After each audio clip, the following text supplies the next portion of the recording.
Hi guys, welcome back to the channel. So I wanted to bring this story to your attention. This story highlights why it's so important to know the definition of a woman. This story highlights why it's so important to actually acknowledge biology and not to live in some fantasy world. When we start saying that somebody who is male can turn into a female and be the same as a woman, the people who are going to suffer the most are women. The people who are going to be affected by this in the worst possible way are women. And this is affecting the police force over in the UK. This is affecting the interaction that police officers have with female suspects. When somebody gets arrested, when somebody's investigated in any way, they are innocent until proven guilty, obviously. And even if there is some wrongdoing, they're still entitled to basic human rights. So most police forces now allow trans officers to strip search women, as campaigners warn the move will lead to state-sanctioned sexual assault. Now we know that some of these people, they may claim to be trans or whatever, but in some cases it has been proven to be autogynephilia, where a man has some sort of fetish where they find it pleasurable to cosplay a woman, to dress up as a woman, to wear women's clothing, makeup, enhance things. They seek pleasure in that.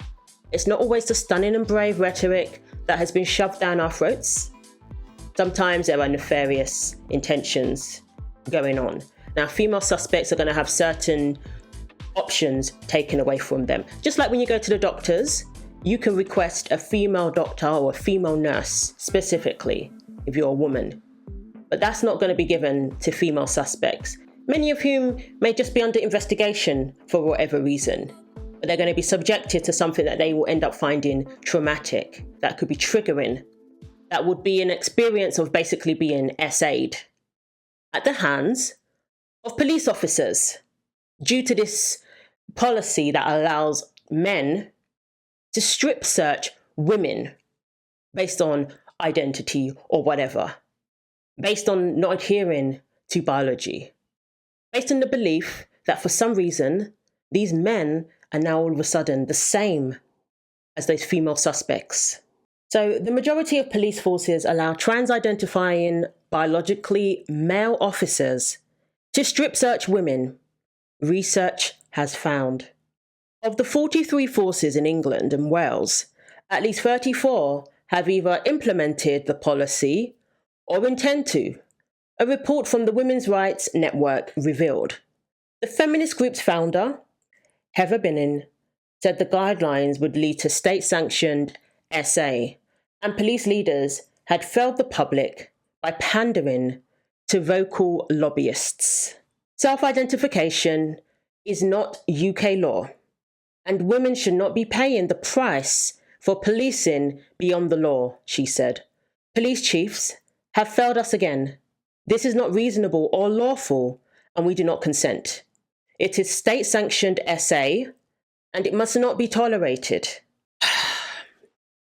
Not only that, this also affects female officers. This also affects women, actual women who are police officers, because apparently, according to the guidelines, they had to carry out searches, intimate searches, strip searches on suspects who are male, but who happen to identify as female.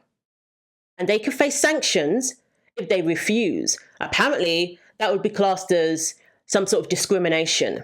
You can't make this stuff up. In a civilized society, women are being forced to either be subjected to strip searching by a male who happens to be wearing a wig or whatever, or to have to carry out such searches on men who, again, claim to identify as a woman. This is absolutely ridiculous. And this is being done by the police.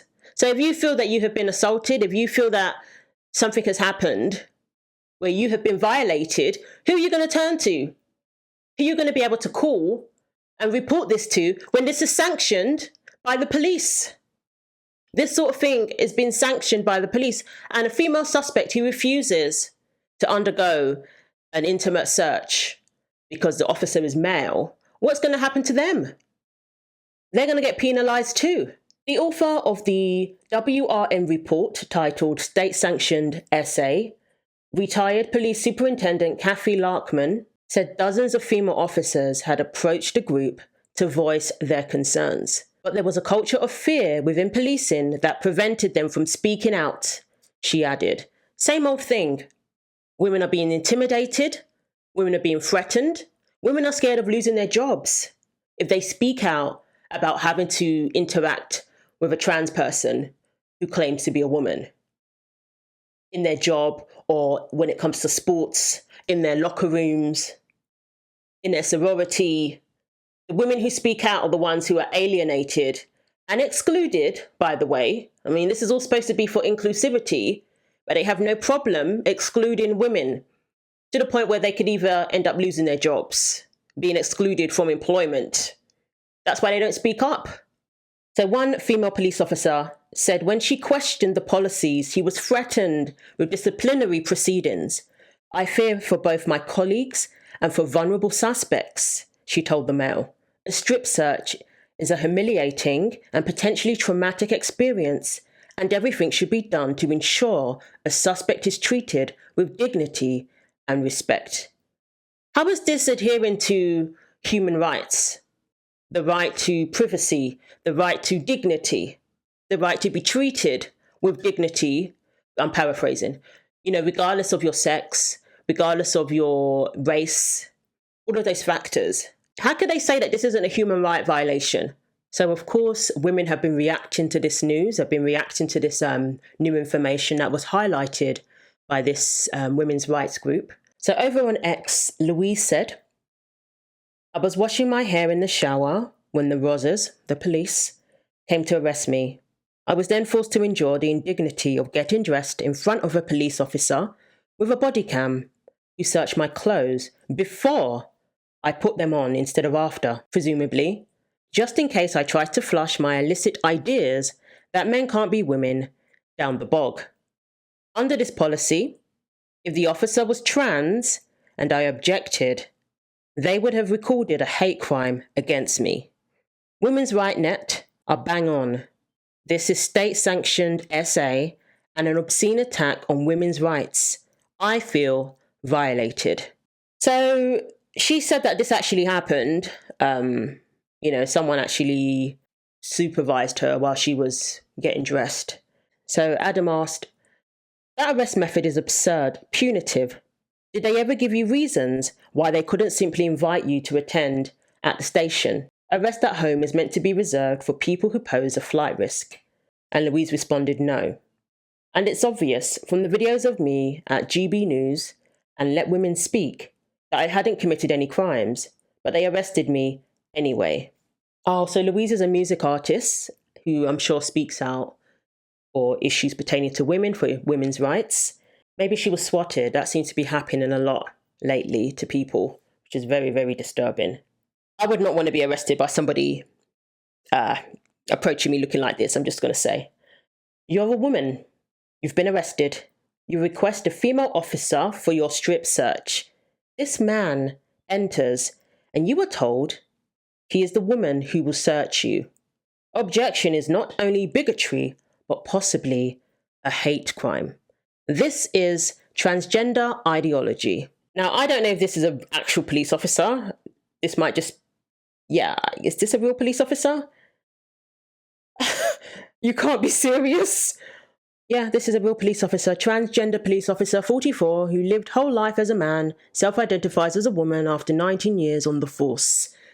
And potentially this is the sort of person they could have strip search you. Because this is a woman, apparently. So this person would be allowed to strip search you, under these policies that are the majority of police forces in the UK seem to be adhering to. PC Morden is on a waiting list, one that could last several years for physical transition and treatment. This is a person still intact service. So this person legally in the UK is seen as a woman working as a police officer. They're going to be put in the same position as a female police officer. So we need a female to strip search a female suspect. This is who may very well be conducting that. And apparently the National Police Chiefs Councils issued guidelines to police chiefs saying that they have to recognize a transgender's identity, a transgender police officer's identity, from the moment they start transitioning. That's all it takes. We always talk about what's going on in sports, about the requirements. They're making the requirements stricter. In some sporting bodies, hormones are required for like a year or 2 years, or they have to have undergone the whole surgery, cutting off their parts. As with women's boxing now, if you cut off your parts, then you're a woman and you can fight against women. But let's not forget that in most cases, all it takes is for a man to declare that he's a woman, and his word is taken as truth. His word is taken as gospel. His word means more than the dignity of females. His word means more than safety. His word means more than protecting women. He comes before safety, apparently. He comes before the integrity of the police force, as far as I'm concerned. I don't see how this can uphold the integrity of the police.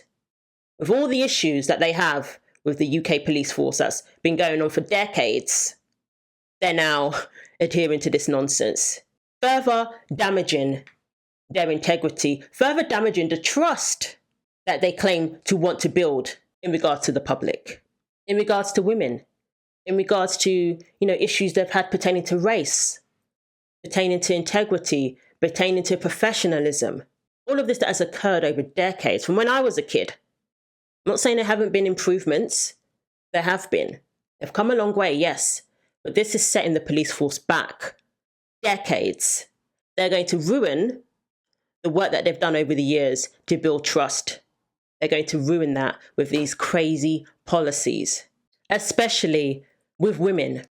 I mean, again, this is a situation where it's going to take something catastrophic, where it's going to take something tragic occurring before they revise the policy or rethink the implications of this policy. Just like it took 2 women getting assaulted, 2 young girls getting assaulted in the schools in the UK, for them to decide, oh, you know what, maybe we shouldn't allow men into the women's bathroom. For the sake of dignity, for the sake of safety, sex needs to matter. Biology needs to matter. Gender and sex are the same thing. I'm not going along with that lie as if gender is just an expression. It's not. It's based on your sex. They're the same thing. If you want to add the word expression, somebody spoke about that on my video the other day. They tried to act as if gender just means expression. Then use the word expression. You're expressing yourself as a woman, okay? That has a totally different meaning than saying that this person is now a woman. You're expressing yourself as a woman, you're still a man. That's still acknowledged that you are a man. They're the same. And it matters that somebody is born male. It matters that somebody still has male genitalia. And even if they cut all of that off, they're just somebody who's mutilated themselves, but they're still male. And they have no business strip searching any woman. Consent matters. That doesn't go away. That's not irrelevant just because of somebody's identity, just because of the word trans. So libertyhumanrights.org says your right to freedom from torture, inhumane and degrading treatment is protected under Article 3 of the European Convention on Human Rights, which is given effect in the UK through the Human Rights Act in 1998. This is an absolute right, which means can never be lawfully interfered with. Your right to privacy is protected by Article 8. However, your right to privacy is a limited right. This means it can be interfered with if it is done lawfully in certain specified circumstances. The court have said that strip searches are compatible with our human rights, but only if they are carried out lawfully as a necessary and proportionate means of achieving a legitimate aim. This includes protecting public safety or preventing crime. So that's where the police officer, they do retain the right to strip search, to do so in the name of protecting the public and preventing crime. But if the police do not follow the correct procedures during a strip search, or if they mistreat you or use more force than is reasonably necessary, it may amount to a violation of your rights under Article 3 and Article 8 of the European Convention of Human Rights. The strip search must take place in an area where you cannot be seen by anyone else, nor by anyone of the opposite sex. So they have to be carried out by a person of the same sex. This is so confounding. So a dude can't walk up in there and say, I'm going to strip search you. I'm a police officer, I have the right to do that. Because they're a man, that wouldn't be allowed. But if that man identifies as a woman, all of a sudden it's allowed. From the moment of transitioning, they have been advised to honour somebody's gender identity. This can happen to anybody when you think about it, because all it takes is someone being suspected of a crime. That's all it takes.